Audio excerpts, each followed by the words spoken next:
Nombre de Belisa Crepusculario, pero no por fe de bautismo o acierto de su madre, sino porque ella misma lo buscó hasta encontrarlo y se vistió con él. Su oficio era vender palabras.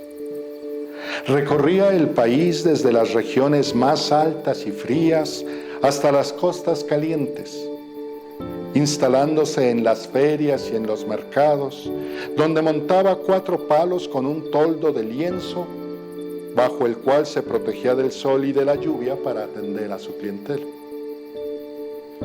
No necesitaba pregonar su mercadería, porque de tanto caminar por aquí y por allá, todos la conocían.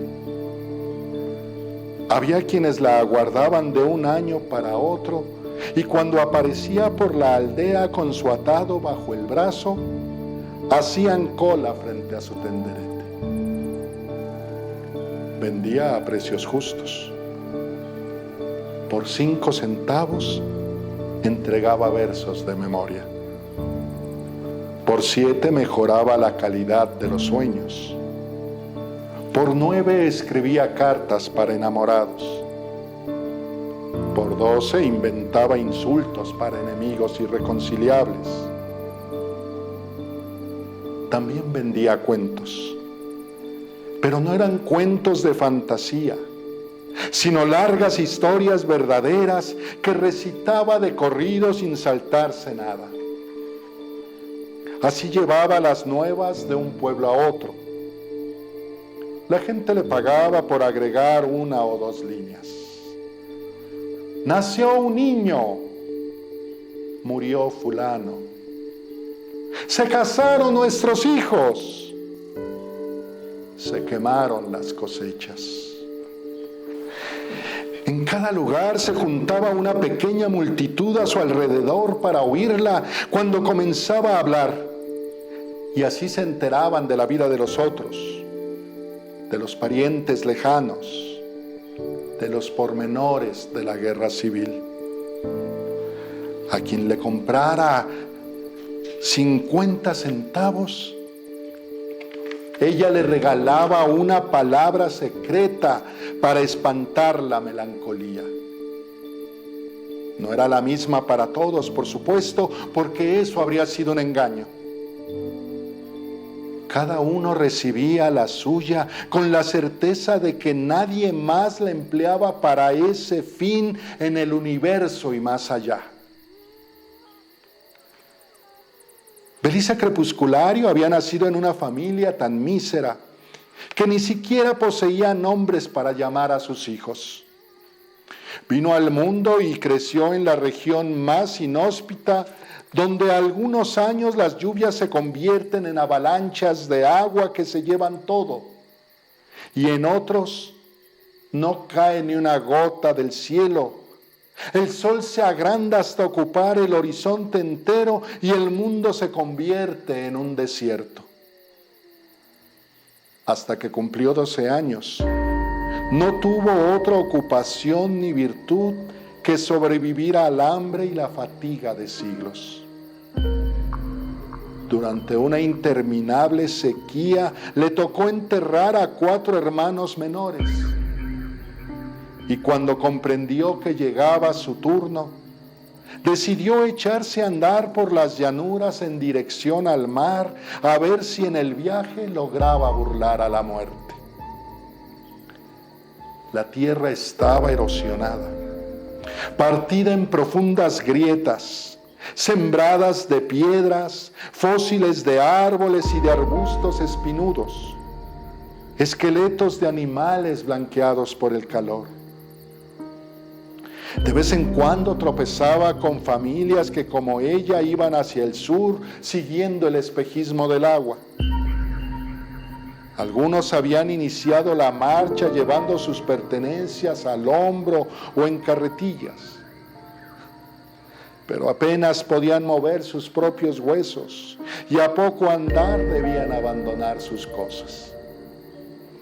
Se arrastraban penosamente con la piel convertida en cuero de lagarto y los ojos quemados por la reverberación de la luz. Belisa lo saludaba con un gesto al pasar, pero no se detenía, porque no podía gastar sus fuerzas en ejercicios de compasión. Muchos cayeron por el camino, pero ella era tan tosuda que consiguió atravesar el infierno y arribó por fin a los primeros manantiales. Finos hilos de agua casi invisibles que alimentaban una vegetación raquítica y que más adelante se convertían en riachuelos y esteros. Belisa Crepusculario salvó la vida y además descubrió por casualidad la escritura. Al llegar a una aldea en las proximidades de la costa, el viento colocó a sus pies una hoja de periódico. Ella tomó aquel papel amarillo y quebradizo y estuvo largo rato observándolo sin adivinar su uso, hasta que la curiosidad pudo más que su timidez. Se acercó a un hombre que lavaba un caballo en el mismo charco turbio donde ella saciara su sed. ¿Qué es esto?, preguntó. La página deportiva del periódico, replicó el hombre sin dar muestras de asombro ante su ignorancia. La respuesta dejó atónita a la muchacha, pero no quiso parecer descarada y se limitó a inquirir el significado de las patitas de mosca dibujadas sobre el papel. Son palabras, niña. Allí dice que Fulgencio Barba noqueó al negro Tiznao en el tercer round. Ese día, Belisa Crepusculario se enteró que las palabras andan sueltas sin dueño y cualquiera con un poco de maña puede apoderárselas para comerciar con ellas. Consideró su situación y concluyó que aparte de prostituirse o emplearse como sirviente en las cocinas de los ricos, eran pocas las ocupaciones que podía desempeñar. Vender palabras le pareció una alternativa decente. A partir de ese momento ejerció esa profesión y nunca le interesó otra. Al principio ofrecía su mercancía sin sospechar que las palabras podían también escribirse fuera de los periódicos. Cuando lo supo, calculó las infinitas proyecciones de su negocio. Con sus ahorros le pagó 20 pesos a un cura para que le enseñara a leer y escribir. Y con los 3 que le sobraron se compró un diccionario. Lo revisó desde la A hasta la Z. Y luego lo lanzó al mar, porque no era su intención estafar a los clientes con palabras envasadas. Varios años después, en una mañana de agosto, se encontraba Belisa Crepusculario al centro de una plaza, sentada bajo su toldo vendiendo argumentos de justicia a un viejo que solicitaba su pensión desde hacía 17 años. Era día de mercado y había mucho bullicio a su alrededor. Se escucharon de pronto galopes y gritos. Ella levantó los ojos de la escritura y vio primero una nube de polvo y enseguida un grupo de jinetes que irrumpieron en el lugar. Se trataba de los hombres del coronel, que venían al mando del mulato, un gigante conocido en toda la zona por la rapidez de su cuchillo y la lealtad hacia su jefe. Ambos, el coronel y el mulato, habían pasado sus vidas ocupados en la guerra civil y sus nombres estaban irremisiblemente unidos al estropicio y la calamidad. Los guerreros entraron al pueblo como un rebaño en estampida, envuelto en ruido, bañados de sudor y dejando a su paso un espanto de huracán. Salieron volando las gallinas, dispararon a perderse los perros, corrieron las mujeres con sus hijos y no quedó en el sitio del mercado otra alma viviente que Belisa Crepusculario, quien no había visto jamás al mulato y por lo mismo le extrañó que se dirigiese a ella. ¡A ti te busco!, le gritó señalándola con su látigo enrollado. Y antes que terminara de decirlo, 2 hombres cayeron encima de la mujer, atropellando el toldo y rompiendo el tintero. La ataron de pies y manos y la colocaron atravesada como un bulto de marinero sobre la grupa de la bestia del mulato. Emprendieron galope en dirección a las colinas. Horas más tarde, cuando Belisa Crepusculario estaba a punto de morir, con el corazón convertido en arena por las sacudidas del caballo, sintió que se detenían y 4 manos poderosas la depositaban en tierra. Intentó ponerse de pie y levantar la cabeza con dignidad, pero le fallaron las fuerzas y se desplomó como un suspiro, hundiéndose en un sueño ofuscado. Despertó varias horas después con el murmullo de la noche en el campo, pero no tuvo tiempo de descifrar los sonidos, porque al abrir los ojos se encontró ante la mirada impaciente del mulato arrodillado a su lado. «Por fin despiertas, mujer», dijo alcanzándole su cantimplora para que bebiera un sorbo de aguardiente con pólvora y acabara de recuperar la vida. Ella quiso saber la causa de tanto maltrato y él explicó que el coronel necesitaba de sus servicios. Le permitió mojarse la cara y enseguida la llevó a un extremo del campamento, donde el hombre más temido del país reposaba en una hamaca colgada entre 2 árboles. Ella no pudo verle el rostro porque tenía encima la sombra incierta del follaje y la sombra imborrable de muchos años viviendo como un bandido. Pero imaginó que debía ser de expresión perdularia, si su gigantesco ayudante se dirigía a él con tanta humildad. Le sorprendió su voz, suave y bien modulada como la de un profesor. «¿Eres la que vende palabras?», murmuró. «Para servirte», balbuceó ella, oteando en la penumbra para verlo mejor. El coronel se puso de pie y la luz de la antorcha que llevaba el mulato le dio de frente. La mujer vio su piel obscura y sus fieros ojos de puma, y supo al punto que estaba frente al hombre más solo de este mundo. «Quiero ser presidente», dijo él. Estaba cansado de recorrer esa tierra maldita en guerras inútiles y derrotas que ningún subterfugio podía transformar en victorias. Llevaba muchos años durmiendo a la intemperie, picado de mosquitos, alimentándose de iguanas y sopa de culebra. Pero esos inconvenientes menores no constituían razón suficiente para cambiar su destino. Lo que en verdad le fastidiaba era el terror en los ojos ajenos. Deseaba entrar a los pueblos bajo arcos de triunfo, entre banderas de colores y flores, que lo aplaudieran y le dieran de regalo huevos frescos y pan recién horneado. Estaba harto de comprobar cómo a su paso huían los hombres, abortaban de susto las mujeres y temblaban las criaturas. Por eso había decidido ser presidente. El mulato le sugirió que fueran a la capital y entraran galopando al palacio para apoderarse del gobierno. Pero al coronel no le interesaba convertirse en otro tirano.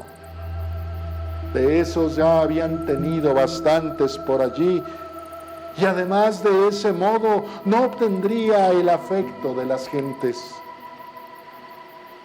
Su idea consistía en ser elegido por votación popular en los comicios de diciembre.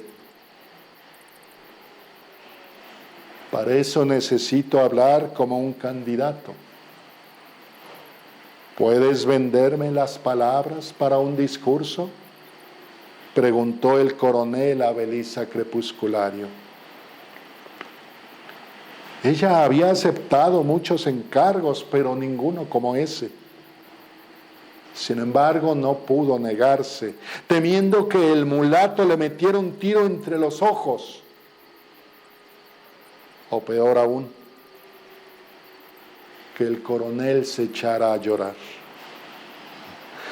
Por otra parte, sintió el impulso de ayudarlo porque percibió un palpitante calor en su piel, un deseo poderoso de tocar a ese hombre, de recorrerlo con sus manos, de estrecharlo entre sus brazos. Toda la noche y buena parte del día siguiente estuvo Belisa Crepusculario buscando en su repertorio las palabras apropiadas para un discurso presidencial, vigilada de cerca por el mulato, quien no apartaba los ojos de sus firmes piernas de caminante y sus senos virginales. Descartó las palabras ásperas y secas, las demasiado floridas, las que estaban desteñidas por el abuso, las que ofrecían promesas improbables, las carentes de verdad y las confusas, para quedarse solo con aquellas capaces de tocar con certeza el pensamiento de los hombres y la intuición de las mujeres. Haciendo uso de los conocimientos comprados al cura por 20 pesos, escribió el discurso en una hoja de papel y luego hizo señas al mulato para que desatara la cuerda con la cual la había amarrado por los tobillos a un árbol. La condujeron nuevamente donde el coronel y al verlo, ella volvió a sentir la misma palpitante ansiedad del primer encuentro. Le pasó el papel y aguardó mientras él lo miraba sujetándolo con la punta de los dedos.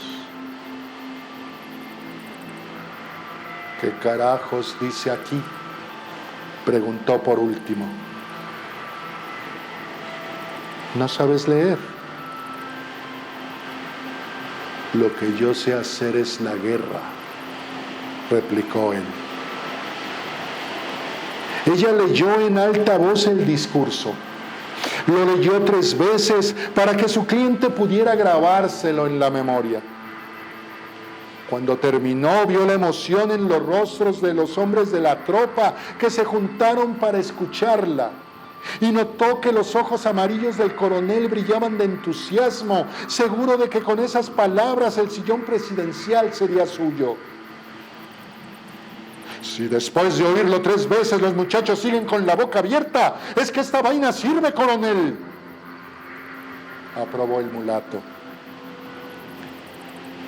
¿Cuánto te debo por tu trabajo, mujer?, preguntó el jefe. 1 peso, coronel. No es caro, dijo él abriendo la bolsa que llevaba colgada del cinturón con los restos del último botín. Además tienes derecho a una ñapa. Te corresponden 2 palabras secretas, dijo Belisa Crepusculario. ¿Cómo es eso? Ella procedió a explicarle que por cada 50 centavos que pagaba un cliente, le obsequiaba una palabra de uso exclusivo. El jefe se encogió de hombros, pues no tenía ni el menor interés en la oferta, pero no quiso ser descortés con quien lo había servido tan bien. Ella se aproximó sin prisa al taburete de suela donde él estaba sentado y se inclinó para entregarle el regalo.